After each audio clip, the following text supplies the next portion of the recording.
혈기방자하고 용기가 넘쳐나던 다윗, 그도 이제 늙었습니다. 가는 세월을 붙잡아둘 수가 없습니다. 이제 노년기에 이르렀습니다. 그는 지난 시간을 되돌아봅니다. 그리고 젊은이들에게 교훈을 남기기를 원했습니다. 오늘 이 시편 37편 말씀은 다윗이 노년기 때 젊은이들에게 주기 위하여 기록한 그런 시편입니다. 돌아보면 자기의 모든 지나간 시간, 그 가운데 중요한 순간순간들은 다 기다리는 순간이었습니다. 왕으로 기름 부음을 받았습니다. 그렇지만 무려 15년을 기다리지 않으면 안 됐습니다. 지리한 핍박의 순간순간들을 지나지 않으면 안 됐습니다. 광야의 생활, 동굴의 생활을 그는 지나고 기어이 기다리고 기다렸다가 주님이 세워주셔서 왕이 되었습니다. 사울 왕의 죽음의 추격을 받으면서 오랜 시간을 기다렸습니다. 그는 참고 기다렸습니다. 주님은 우리에게 오늘 말씀합니다. 참고 기다리라. 이 기다리는 것도 그냥 기다리는 방법이 아닙니다. 기다리는 것도 잘 기다릴 줄 알아야 합니다. 주님은 이 기다리는 사람들에게 오늘 귀한 말씀을 주십니다.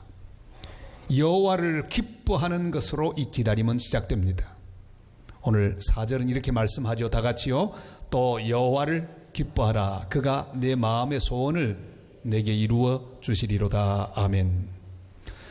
사실 다윗의 인생을 이렇게 돌아보면 그가 기다리는 순간에 있었을 때 기뻐할 것 하나도 없었습니다. 그러나 그는 여호와 하나님만을 바라보고 기뻐했습니다. 나의 힘이신 여호와여, 내가 주를 사랑합니다. 하나님만을 바라보고 그는 기뻐했습니다. 우리는 인생을 살아가는 동안에 아주 어려운 일을 당할 때가 많이 있습니다. 과거를 돌아보면 후회와 또한 죄책감과 원망이 가득합니다. 현재를 보면 고통밖에 없고 미래는 암담하다고 느끼는 순간들이 많았습니다. 그러나 중요한 것은 내 인생의 현재의 하나님을 기뻐하는 것입니다. 흔히들 인생에 꼭 필요한 3가지 금이 있다고 하죠. 그 첫 번째는 우리가 잘 알듯이 소금입니다. 이 소금은 옛날 로마 시대 때부터 월급으로 사용되었습니다. 그러니까 지금도 받고 있는 월급을 셀러리라고 하지 않습니까? 여기는 소금이라고 하는 뜻에서 그 말이 비롯되었습니다. 이 두 번째 금은 우리가 제일 좋아하는 황금. 그러나 소금보다 황금보다 더 중요한 금이 있으니 그것이 바로 지금입니다. 과거는 이미 지나가 버려서 우리의 것이 아닙니다. 어찌할 도리가 없습니다. 미래는 아직 오지 않았습니다. 그러나 내가 할 수 있는 것은 현재, 어떤 순간에 있더라도 지금 현재 내가 주님으로 말미암아 기뻐하는 것, 그것은 내가 책임지고 해야 합니다. 믿음은 바로 나의 지금을 여호와를 기뻐하는 것으로 채우는 능력입니다. 지금 여호와께서 나와 함께 계시니 기뻐하시기를 바랍니다. 그가 나를 사랑하시니 기뻐하는 성도들이 되시기를 바랍니다. 지금도 여호와께서 나를 위해 일하고 계시니 기뻐해야 합니다. 그가 가장 아름답게 나의 인생을 만들어 가실 것이니 기뻐해야 합니다. 그를 믿고 기뻐하는 복된 성도들이 되시기를 바랍니다.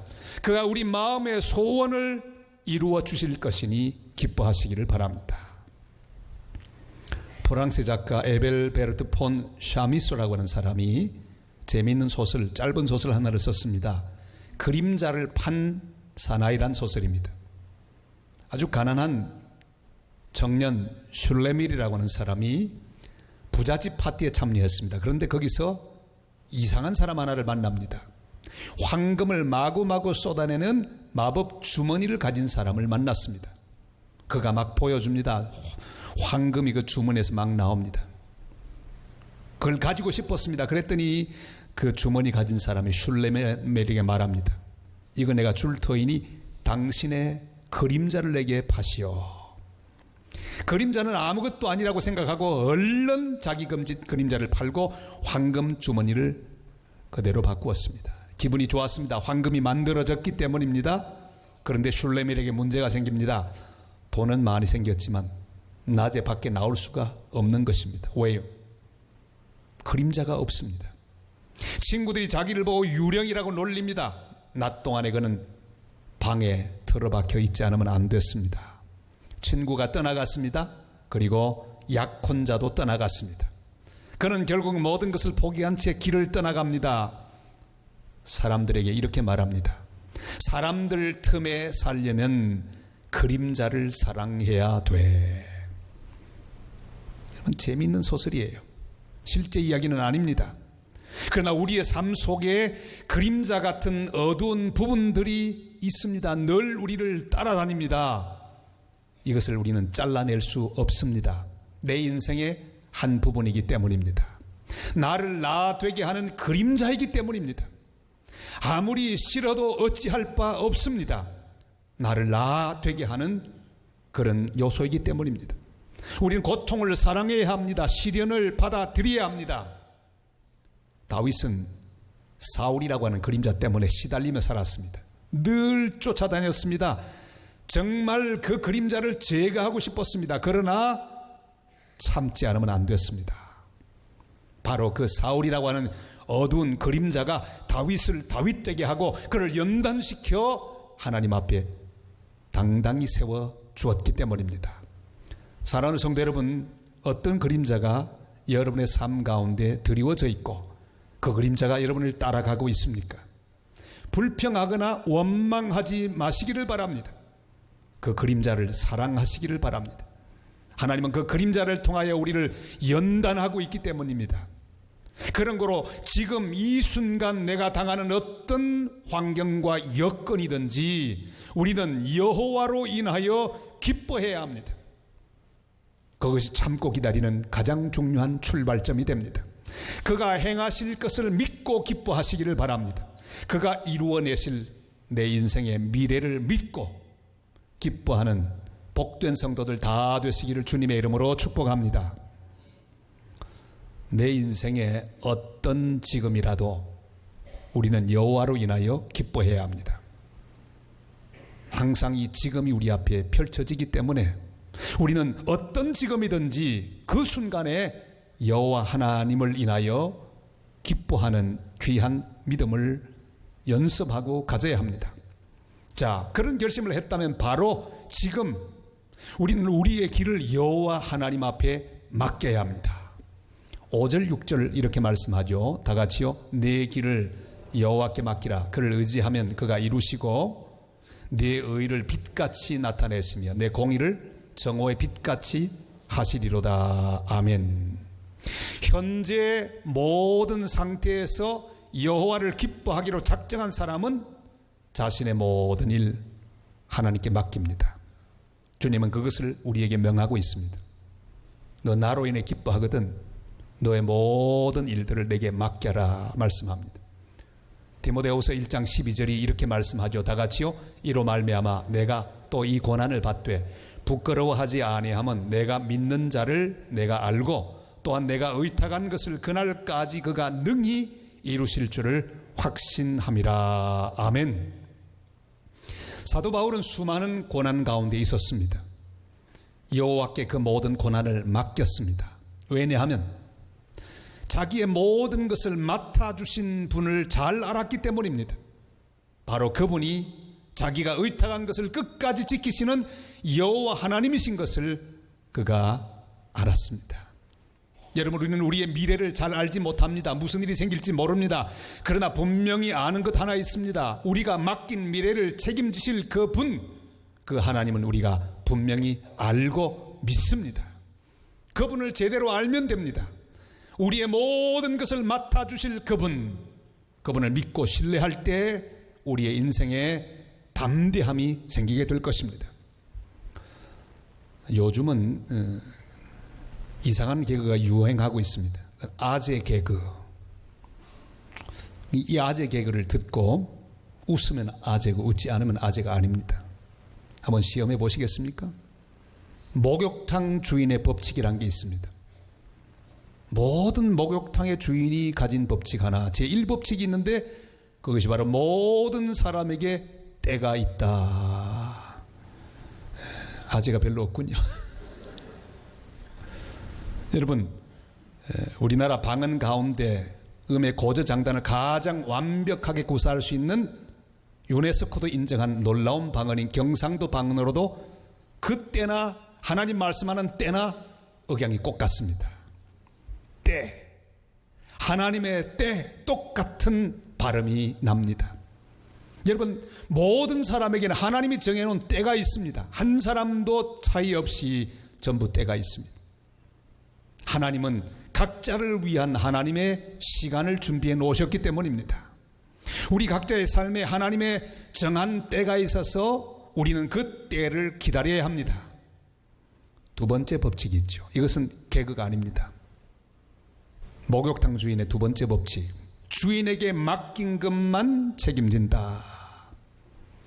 귀중품은 맡기십시오. 분실은 책임지지 않습니다.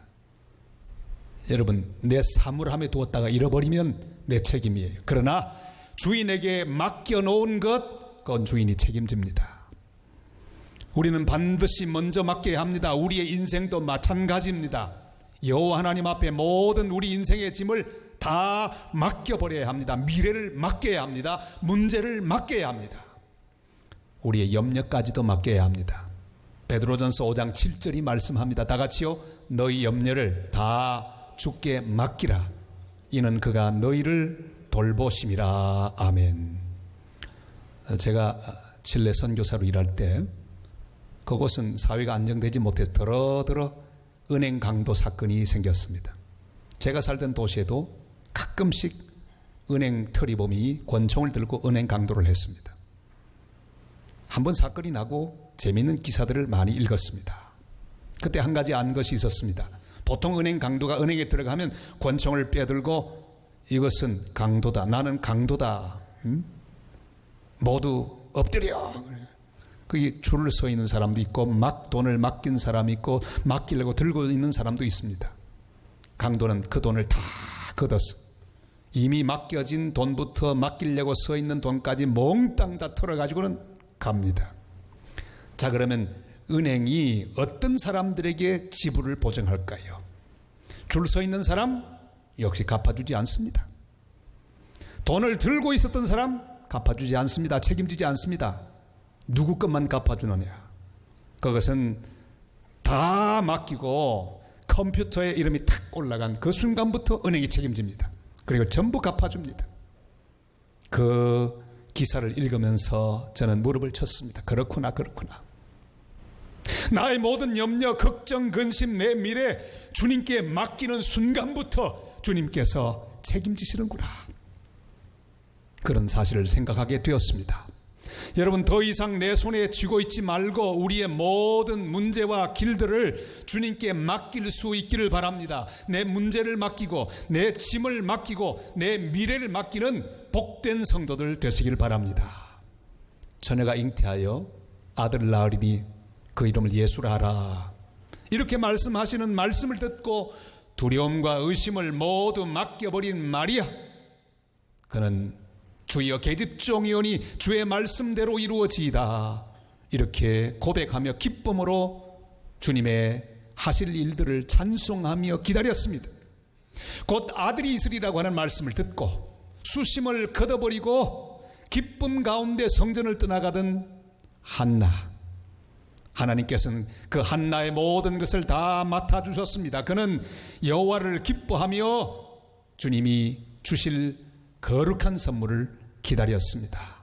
여호와를 기뻐하고 그 모든 길을 주님께 맡긴 자는 그때부터 해야 할 일이 있습니다. 다 맡긴 자는 그때부터 잠잠히 참아 하나님의 뜻이 이루어질 때까지 기다려야 합니다. 오늘 7절이 말씀하죠. 다 같이 여호와 앞에 잠잠하고 참고 기다리라. 자기 길이 형통하며 악한 꾀를 이루는 자 때문에 불평하지 말지어다. 아멘. 여러분, 기다리는데도 분명히 원칙이 있습니다. 그냥 기다릴 수 없습니다. 오직 여호와 앞에서 기다려야 합니다. 여러분, 이 땅에 우리가 기다리는 순간들이 많이 있습니다. 지금도 무엇인가 기다리는 것이 있습니다. 여러분, 기다리지 마시기를 바랍니다. 왜요? 우리가 기다리는 모든 것은 아무런 보장이 없습니다. 한번 크게 될 것 기다리지 마시기를 바랍니다. 로또 맞는 것 기다리지 마시기를 바랍니다. 내 욕심이 이루어지는 것 기다리지 마시기를 바랍니다. 우리는 오직 여호와 앞에서 기다려야 합니다. 하나님이 약속하신 것을 기다려야 합니다. 하나님 보증하신 것을 기다려야 합니다. 하나님을 믿고 기다려야 합니다. 하나님의 손에 모든 것이 있음을 확신하고 기다려야 합니다. 그의 손에 다 맡기고 기다려야 합니다. 여호와 앞에서 기다리는 사람, 그 사람은 이것저것 참견해서는 안 됩니다. 잠잠히 기다려야 합니다. 맡겨놓고 자꾸 질문하지 마시기를 바랍니다. 하나님, 이거 어떻게 되겠습니까? 왜 이렇게 더딥니까? 좀 빨리 응답해 주옵소서. 맡긴 다음에는 이 말 저 말을 하면 안 됩니다. 여호와 하나님 앞에 잠잠히 기다려야 합니다. 한번 맡겨놓고 이 참견 저 참견을 해서는 안 됩니다. 아무리 시간 많이 가는 것처럼 보여도 왜 가만히 계시는지 따지면 곤란합니다. 어떤 사람들은 아예 하나님 앞에 훈계하는 것처럼 보이는 그런 성도들도 있습니다. 아예 하나님께 훈계합니다. 하나님, 이러면 안 됩니다. 실수하신 겁니다. 하나님, 이렇게 하셔야죠. 그렇게 하지 말라고 말씀합니다. 참아야 합니다. 원망을 참고, 지루함을 참고, 불평을 참고, 의심을 참아야 합니다. 다윗은 왕으로 기름 부음을 받고 왕되기까지 무려 15년 기다렸습니다. 여러분, 말이 15년이지 얼마나 긴 세월입니까? 요셉은 꿈을 이루기까지 13년을 인내로 기다렸습니다. 얼마나 지리한 순간입니까? 감옥에도 갔습니다. 들판에도 던져졌습니다. 깜깜한 감옥 속에도 그가 시간을 보내지 않으면 안 됐습니다. 기다리고 또 기다렸습니다. 아둘람 굴 속에서 기다리고 또 기다렸습니다. 그러나 하나님께 맡긴 그는 참고 기다렸습니다. 인내를 가지고 기다렸습니다. 야고보 1장 4절이 이렇게 우리에게 말씀하죠. 다 같이요. 인내를 온전히 이루라. 이는 너희로 온전하고 구비하여 조금도 부족함이 없게 하려 함이라. 아멘. 우리는 하나님께서 우리를 연단하고 있다는 것을 확신하고 온전히 인내를 이루어야 합니다. 이 인내로 말미암아 우리의 인생, 우리의 인격, 우리의 믿음이 온전하여 흠이 없는 거룩한 모습으로 주님 앞에 만들어지게 될 것입니다. 우리 하나님 앞에 전적으로 때를 맡겨드려야 합니다. 간섭하지 마시기를 바랍니다. 불평하지 마시기를 바랍니다. 원망하지 마시기를 바랍니다. 하나님 앞에 훈수하지 마시기를 바랍니다. 이스라엘의 바벨론 생활은 70년 지나야 합니다. 참고 기다릴 수밖에 없습니다. 애굽의 노예 생활은 430년 지나가야 합니다. 기다려야 합니다. 때가 되면 풀어주실 것입니다. 기가 막힌 홍해 가로막힌 것, 그것은 하룻밤 만에 풀렸습니다. 빌립보의 감옥문도 하루 만에 열렸습니다. 그러나 여리고의 성벽은 한 주일 만에 무너졌습니다. 하나님의 각자 다른 기간을 정해 놓으셨습니다. 각자 다른 하나님의 때를 미리미리 정해 놓으셨습니다. 그런 거로 하나님께 맡기고 그 때가 올 때까지 믿음으로 기다리며 오늘 하나님이 하라고 하는 그 일을 하고 감사하며 주님을 바라보는 것밖에는 없습니다. 사랑하는 여러분, 참고 기다리십시오. 지금 소리 지르고 싶어도 소리 지르면 안 됩니다. 그러나 주님께서 시간이 되면 소리 질러! 이렇게 말씀하실 때가 올 것입니다. 여리고성, 그 성이 무너진 것은 바로 하나님께서 소리 질러 말씀하시는 그 순간에 외치라, 그 성을 주셨느니라, 그 말씀을 듣고 외칠 때 여리고성은 와르르 무너졌습니다. 만약에 월요일 날 소리 질렀으면 무너지지 않았을 것입니다. 성 안에 있는 여리고 사람들이 밖으로 나와 그들을 쳤을지도 모르는 일입니다. 화요일도 안 됩니다. 수요일도 안 됩니다. 시간이 되었을 때 마지막 날 주님이 신호해 주셨습니다. 우리 인생이 그와 같습니다. 지금 함부로 소리 지르면 안 됩니다. 주님이 소리 지르라고 하는 그 순간에 내가 소리 지를 때 우리 앞에 있는 그 어떤 종류의 여리고 모든 성벽들이 다 무너지게 될 줄을 믿습니다. 미국 사람들이 가장 존경하는 대통령 16대 링컨 대통령, 지금도 엄청나게 존경받습니다. 이제 미국 대통령 선거는 다가오는데 세계가 다 고민하고 있습니다. 둘 다 그렇고 그런 후보예요. 썩 마음에 드는 후보가 아닙니다. 왜 링컨 같은 대통령은 다시 나타나지 않는지 모르겠어요. 자, 그런데 링컨이 대통령 시절, 그는 워싱턴 DC에 있는 뉴욕 애비뉴 교회를 다녔습니다. 그 교회 담임 목사님이 하루는 이 링컨 대통령의 성경을 보았습니다. 이렇게 성경을 보는데 특이한 점을 발견했습니다. 오래된 성경입니다. 근데 이렇게 넘기다 보니까 어떤 면에 손때가 많이 묻어 있습니다.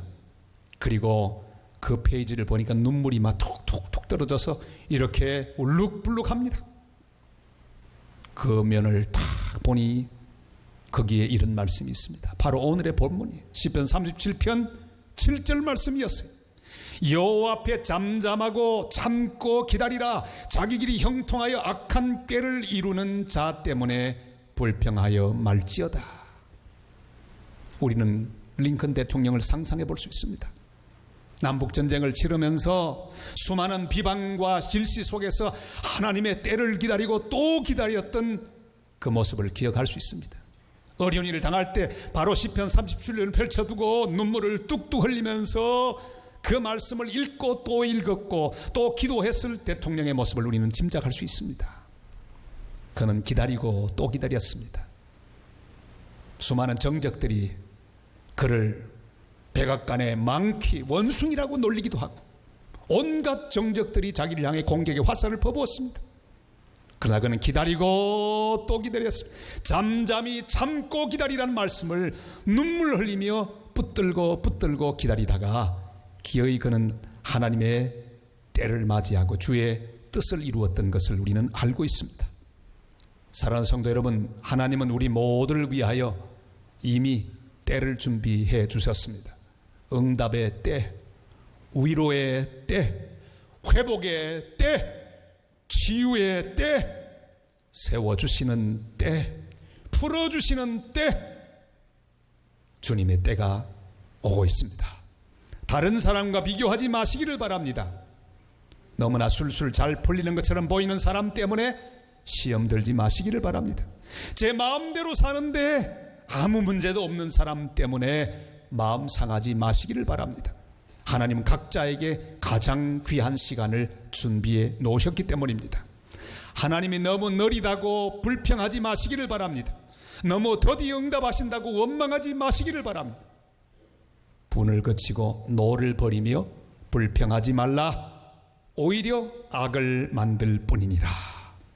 어떤 분노도 불평도 원망도 우리 인생에 도움될 것 하나도 없습니다. 악을 만들게 될 것입니다. 사랑하는 성도 여러분, 내 인생길이 앞으로 어떻게 전개되며 어떻게 풀려나갈지 우리 아무도 모릅니다. 그러나 우리는 우리 인생을 인도하시는 분, 그분을 너무나 분명히 알고 있습니다. 우리의 욥처럼 같이 믿음의 고백을 주님 앞에 하십시다. 욥기 23장 10절 말씀 다 같이요. 그러나 내가 가는 길을 그가 아시나니 그가 나를 단련하신 후에는 내가 순건같이 되어 나오리라. 아멘. 주님이 나를 연단하고 계십니다. 인도하고 계십니다. 나를 만들고 계십니다. 그러므로 우리는 여호와 앞에서 기뻐할 수밖에 없습니다. 그분에게 모두 맡길 수밖에 없습니다. 그리고 그분의 뜻 이룰 때까지 참고 기다리며 오늘 내가 해야 할 예배, 내가 해야 할 전도, 내가 해야 할 헌신과 봉사, 날마다 충성하며 주님이 이루실 때를 기다리면서 참고 기다리며 살아가는 복된 성도들 다 되시기를 주님의 이름으로 축복합니다.